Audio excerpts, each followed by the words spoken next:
जय श्री कृष्ण। धार्मिक व्रत कथा में आपका दिल से स्वागत है। आज हम सुन रहे हैं नवरात्रि के 9 दिन पूरे होने पर कन्या पूजन कब किया जाए और किस विधि विधान से किया जाए। नवरात्रि के अंतिम दिन 30 सितंबर 1 अक्टूबर को कन्या पूजन के बाद व्रत का पारण किया जाता है। इसमें 2 से 10 वर्ष की कन्याओं को भोजन कराने का विशेष महत्व होता है। शुभ मुहूर्त में विधि और विधान से कन्याओं को भोजन कराने से देवी दुर्गा की विशेष कृपा हम भक्तों पर बनी रहती है। साधक के कष्ट भी दूर हो जाते हैं। अष्टमी और नवमी तिथि पूजन विधि, नियम व शुभ मुहूर्त।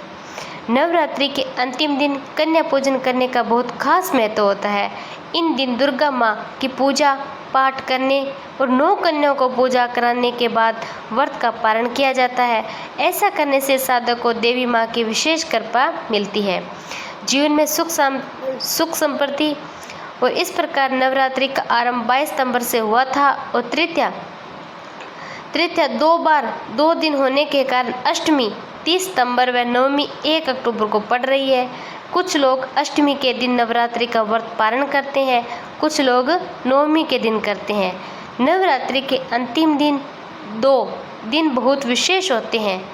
आइए हम उसका पूजन विधि और शुभ मुहूर्त और नियम सुनते हैं। आमतौर पर नवरात्रि के अष्टमी नवमी दिन साधक कन्याओं को भोग लगाकर व्रत का पारण करते हैं। नवरात्रि के प्रथम दिन से लेकर अंतिम दिन तक आप कन्याओं को भोग लगा सकते हैं। नवमी व अष्टमी पर ऐसा किया जा सकता है। अगर आपको 9 कन्या न मिले तो 3, 5 या 7 कन्याओं को भी आप भोजन करा सकते हैं। साथ ही एक लड़के को कन्याओं के साथ भोजन कराना चाहिए, जिसे बटुक भैरव भी कहते हैं।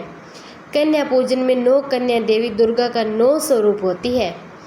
कन्या पूजन के लिए 2 से 10 साल तक की कन्याएं होनी चाहिए। ऐसा करने से साधक को हर प्रकार के दोष से छुटकारा मिल सकता है, धन धान्य की प्राप्ति होती है। साथ ही जातक को माँ दुर्गा की कृपा से जीवन में सुख समृद्धि मिलती है। सबसे पहले कन्याओं के चरण धोएं, फिर आसन पर बिठाकर उन्हें तिलक लगाएं।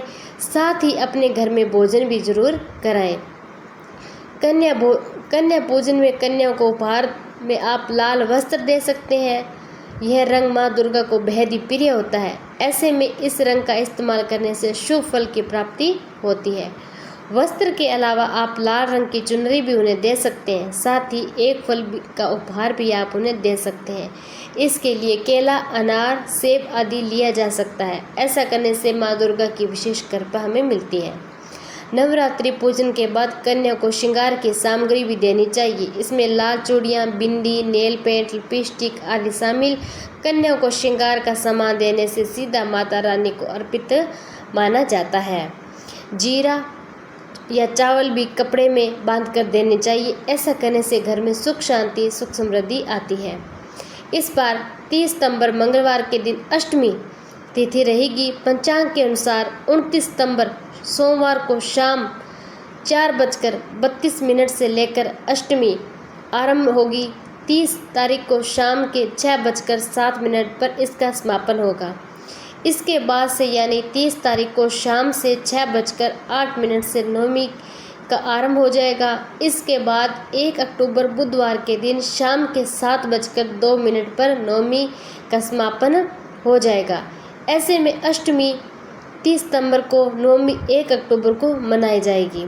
अष्टमी तिथि और नवमी तिथि पर सुबह से लेकर शाम तक कन्या पूजन किया जा सकता है, लेकिन शास्त्रों के अनुसार दिन के पहले भाग में यानी दोपहर के 12 बजे से पहले कन्याओं को भोजन कराना बड़ा ही शुभ माना जाता है।